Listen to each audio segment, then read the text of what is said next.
Chapter 40. A fierce murmur swam through the remaining crowd of spirits as they flooded onto the 5th floor ahead of Wick and his throng haints. Sierra felt them bristling like a pack of feral dogs.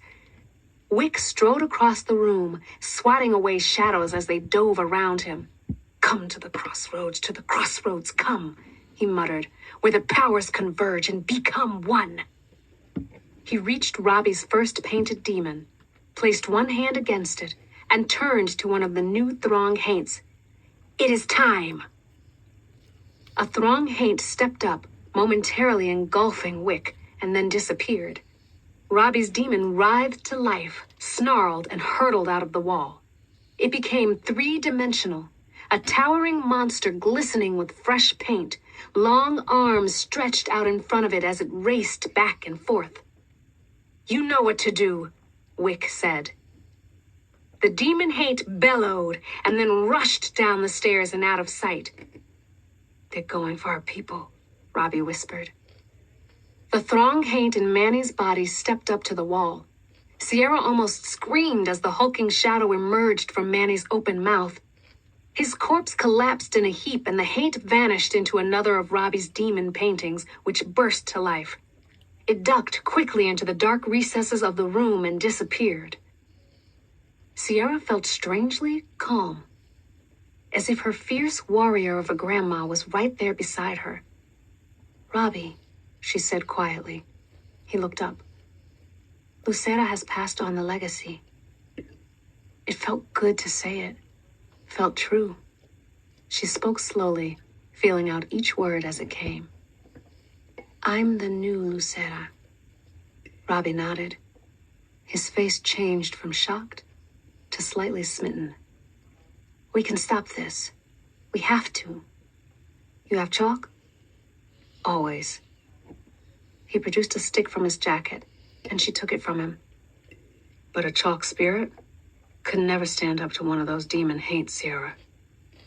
"Hopefully it won't have to for very long.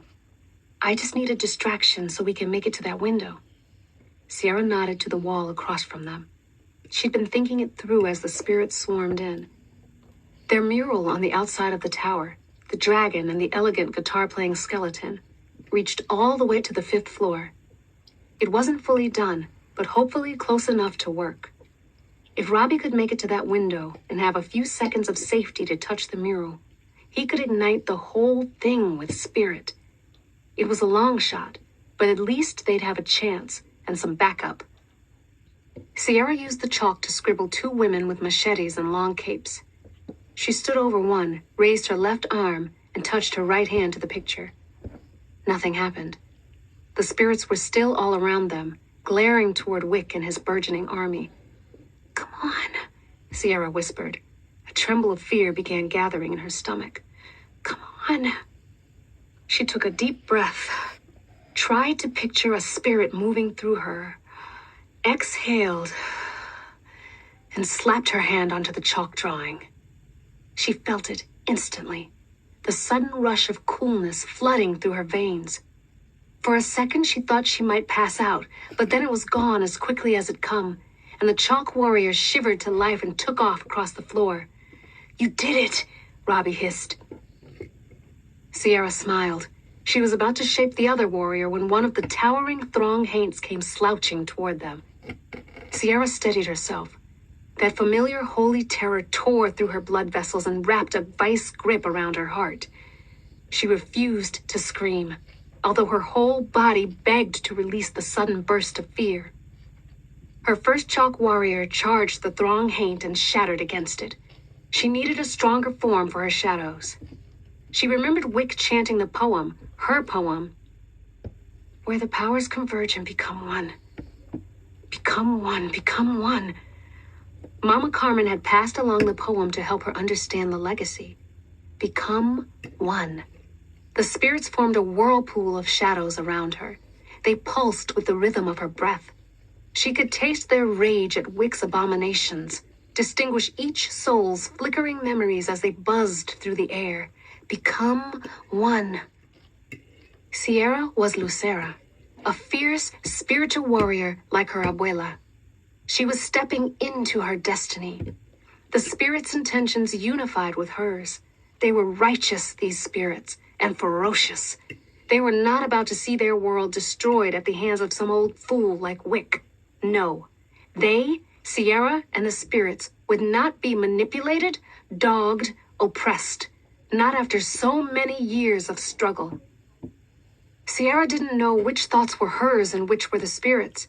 She knew death was all around, breathing down her neck like some ancient god, like the giant painted throng haint now rushing toward her. She raised her left hand. If there was no vessel for her to transmit spirit into, she would be the vessel.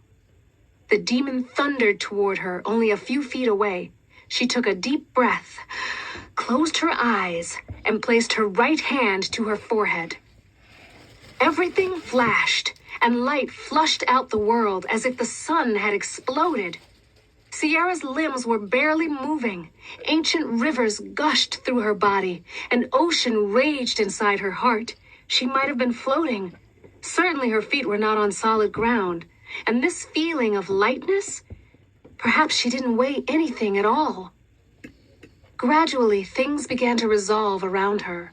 There was the large empty room, the demon-painted wall, and Robbie, standing nearby, looking shocked.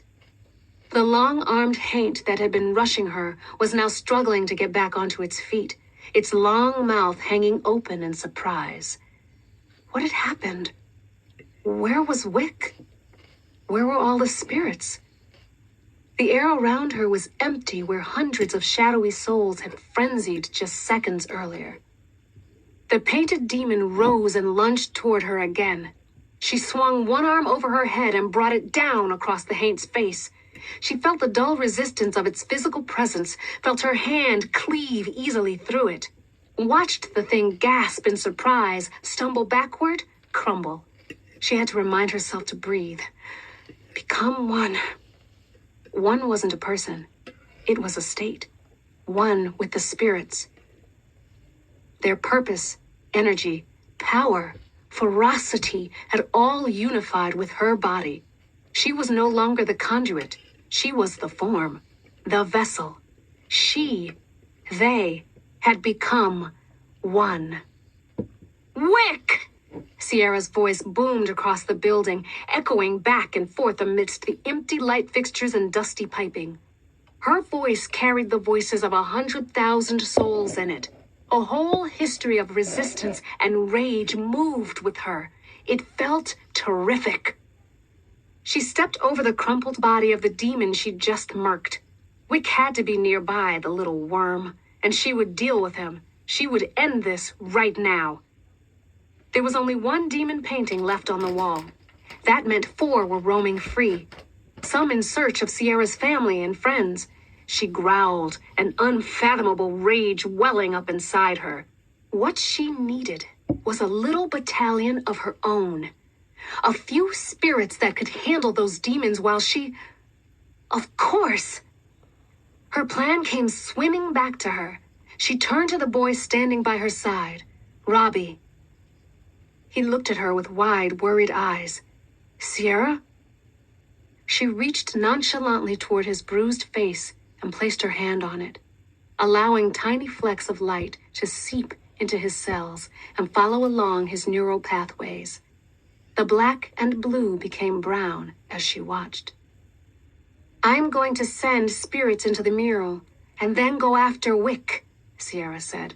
Go with them to my house. Make sure my family is safe, please. He nodded. And Robbie, be careful. Some of those painted throng haints might still be in the building. He had a strange expression on his face. Something between a smile and grimace. He'd be all right. She smiled at him, vaguely aware that her whole body was glowing with a supernatural flare. Go, she said. He smiled back and turned toward the stairwell. I'll deal with Wick.